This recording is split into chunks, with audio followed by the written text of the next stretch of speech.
En este capítulo vamos a aprender un concepto tan imprescindible en la edición y postproducción fotográfica como en el diseño gráfico, la postproducción en vídeo, como es el concepto de capas. Vamos a ver los diferentes tipos y todas las opciones que nos permite Photoshop para trabajar con capas. Vamos a abrir un fichero JPG normal, recién tirado de la cámara. Al abrirlo, en la ventana de capas, que si no tenéis abierta se accede desde ventana capas o F7, pues vemos que solo tenemos una capa, que la denomina capa fondo, la tiene bloqueada y el texto está en cursiva.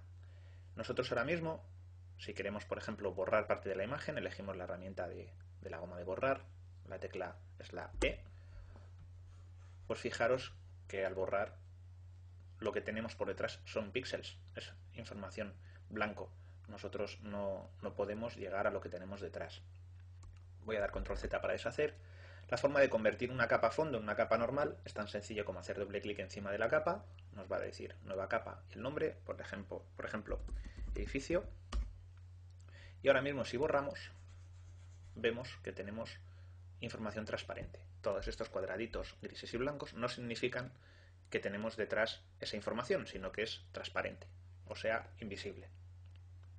Nosotros podemos crear una capa nueva en la pestañita de la hojita en blanco, o control mayúsculas N, y nos diría con qué nombre le queremos dar a esta nueva capa. Por ejemplo, capa 1. Le damos capa 1 y nosotros ahora mismo voy a coger la herramienta de pincel, podríamos pintar y estamos pintando encima de esta capa. Podríamos borrarla simplemente moviéndola hacia el cubo de basura. Voy a dar control Z para deshacer, o le podemos dar al botón derecho, eliminar capa. Nos diría si quiere eliminar capa, le decimos que sí y la borraría. Todo esto, voy a volver a dar control Z, se puede hacer siempre desde el panel capa con todos estos submenús, pero es mucho más rápido utilizar los paneles y los atajos de teclado. Yo casi siempre lo que hago es que lo borro moviéndolo a la papelerita que tengo aquí. Si yo quiero duplicar una capa, simplemente la muevo hacia la capa nueva, me crearía una copia y la tecla para duplicar una capa de una forma rápida, fijaos cómo se nos ha duplicado, lo de detrás es transparente, sería la tecla Control J en Windows, Command J en Mac. Yo cada vez que lo hago, la duplico. Bueno, una vez visto este ejemplo, vamos a ver los diferentes tipos de capas que podemos tener. Normalmente, cuando trabajamos con capas, necesitamos trabajar en un fichero que soporte capas y transparencias. Los dos ficheros más utilizados son PSD, el formato nativo de Photoshop, y el formato TIFF. Normalmente el formato TIFF da mucha más calidad a costa de ocupar mucho más espacio, pero PSD tiene una combinación bastante buena entre tamaño y espacio. Cualquiera de estos dos tipos de fichero puede trabajar con capas y con transparencias.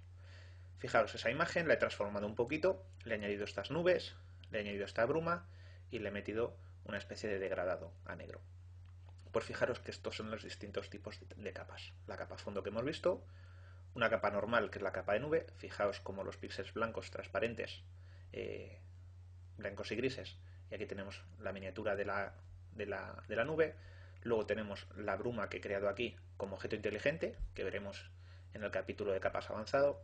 Luego tengo una capa de ajuste, una capa muy importante porque nos permite una edición no destructiva de la imagen, nos permite trabajar con niveles, con curvas, con exposición, equilibrio de color, blanco y negro, etcétera, y siempre pudiendo volver atrás.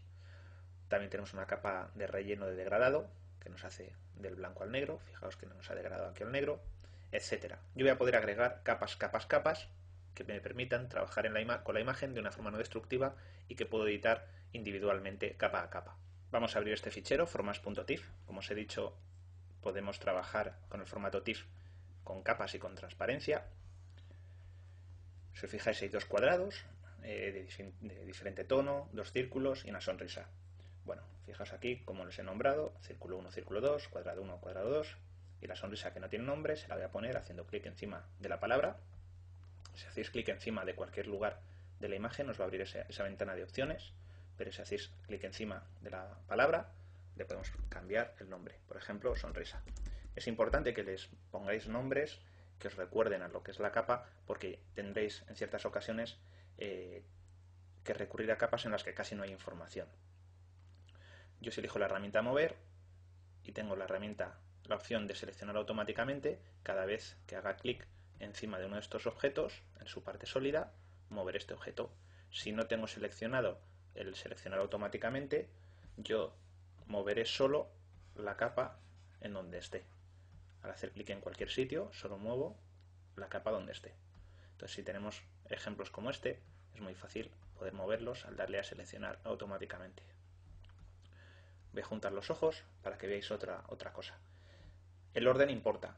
Las capas que están por arriba se ven por encima de las que están abajo. Por ejemplo, voy a mover los cuadrados arriba, entonces se va a ver por encima del círculo. En el otro caso, igual, las voy a poner por encima para que se vean igual. También puedo mover dos capas a la vez, por ejemplo, seleccionándolas con la tecla mayúsculas.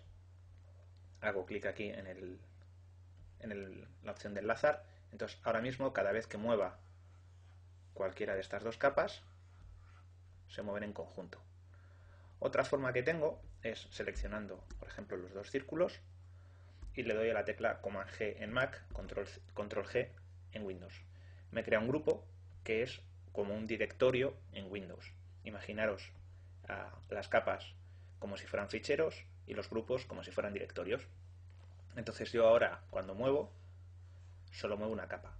Pero si hago clic encima del grupo, sigo moviendo solo esa capa. Pero si elijo en el seleccionar automáticamente seleccionar grupo, cada vez que haga clic encima de cualquier parte del grupo,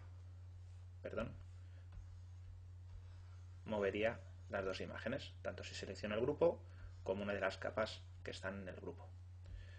Vale, voy a dejarle solo capa porque voy a modificar este ojo para ponerle aquí y este ojo para ponerle aquí. También podemos poner nombre al grupo si hacemos doble clic encima de la palabra, por ejemplo, ojos. Podemos crear una capa nueva, por ejemplo, vamos a pintarle la parte blanca del ojo. Vamos a bajar el tamaño del pincel. Vamos a subir un poquito la opacidad.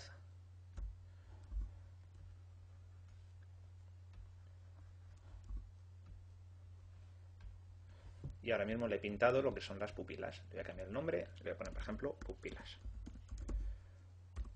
También le puedo cambiar la opacidad a esta capa, le puedo bajar la opacidad para que se haga transparencia con las capas que tiene por debajo, o subirle la transparencia. La opacidad nos va a medir cómo se comporta una capa con otra en forma de transparencia. Fijaos aquí, se está transparentando una con otra. La diferencia entre opacidad y relleno es la siguiente. Por ejemplo, le voy a aplicar un estilo a esta sonrisa aquí en la pestañita de FX. Por ejemplo, le voy a dar un resplandor exterior a esta sonrisa. Le voy a coger con un color, por ejemplo, el color rojo, modo normal. Le voy a extender un poco. Este es el efecto que estoy provocando en la boca. Si quito el ojito, no se visualiza el efecto. Si yo bajo la opacidad, baja la opacidad de todo, del efecto y de la capa. Si yo le bajo el relleno, simplemente me va a eliminar la información de los píxeles que tiene la capa. Lo que son los efectos y los modos de fusión los conserva. Voy a dejarle el relleno al 100%. Y fijaos que también se puede activar o desactivar tanto todos los efectos como cualquiera de los efectos especiales. Si hago clic aquí, la pliego. Si hago clic aquí, la despliego. También puedo cambiar el tamaño de la previsualización de estas capas haciendo clic en esta pestaña, en opciones de panel. Puedo poner las capas pequeñas. También lo puedo hacer con el clic derecho encima de las capas. Por ejemplo, les voy a poner grandes. Fijaos cómo se previsualizan ahora. Si tenéis un monitor grande, pues las podéis poner en grande.